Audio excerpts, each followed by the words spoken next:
Hi everyone, just a quick video today.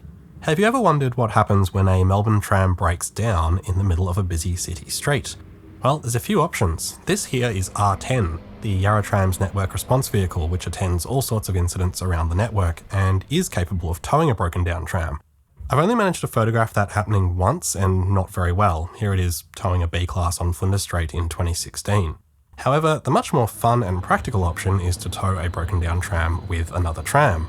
Again, this is something I've glimpsed happening a few times in the distance, but it's not something I'd ever been able to watch up close until very recently. A few months ago I was strolling up Elizabeth Street. Actually, I was on my way to Parkville to film this video, and what happened next almost made me late for that.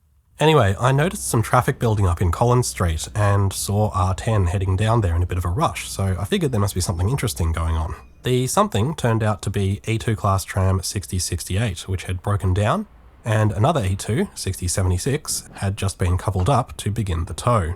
This was on the eastbound track, and not broken down 6076 would have been ahead of 6068, so it must have been fairly quickly called back to assist, running Bang Road, which is tramway talk for going the wrong way. The E-Class do have a coupling for this very situation, which is normally hidden under their nose.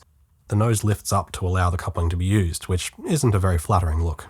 Collins Street is a very busy place, carrying 4 tram routes, and the breakdown was obviously obstructing that traffic in one direction, but unlike the railway network, the tram network is pretty flexible when it comes to diversions. In this case, eastbound trams on routes 12 and 109 would have diverted via Latrobe Street, or possibly Burke, but it's usually Latrobe.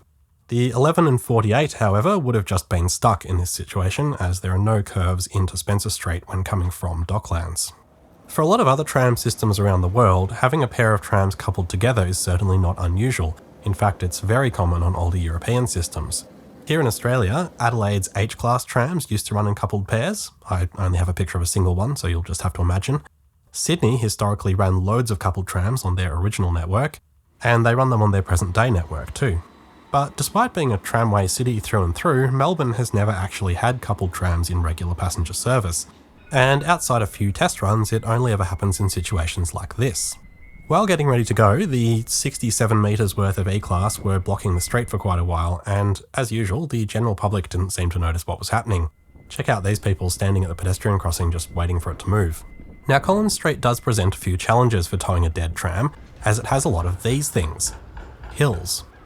The tow began on the flat, but that quickly changed as the pair of E's pulled up to the lights at Swanston Street, stopping on a short 1 in 25 grade. For reference, the steepest railway grades in Victoria are around 1 in 30, but trams are known for their climbing capabilities, and 6076 appeared to have no trouble lifting the dead weight of 6068 up and across Swanston Street.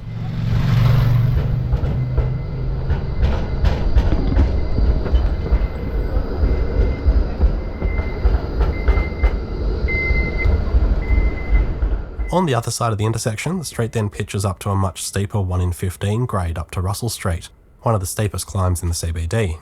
Luckily, R10 was still following along for emotional support. They just missed the lights at Russell Street, coming to a stop on the 1 in 15. That beeping noise you can hear is coming from one of the trams. It seemed to be a general alert that something not very Melbourne is happening here. Despite the near maximum grade, 6076 appeared to have no issue taking off with double the usual weight.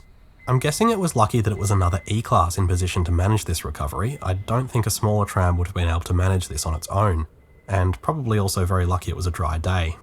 On the other side of Russell Street, the grade flattens out significantly, and the convoy paused to check some things, or maybe just to let me walk ahead again.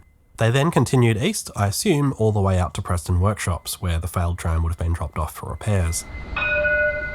After about half an hour of disruption, the line was clear just in time for the afternoon peak, and I was now running very late and had to run back to Elizabeth Street to jump on a tram to Parkville. Well, that was an unusually short video. Stay tuned for some more regular length videos to come in the very near future. Thanks very much to E2 Class 6068 for breaking down in such a convenient location for filming, and thank you very much for watching.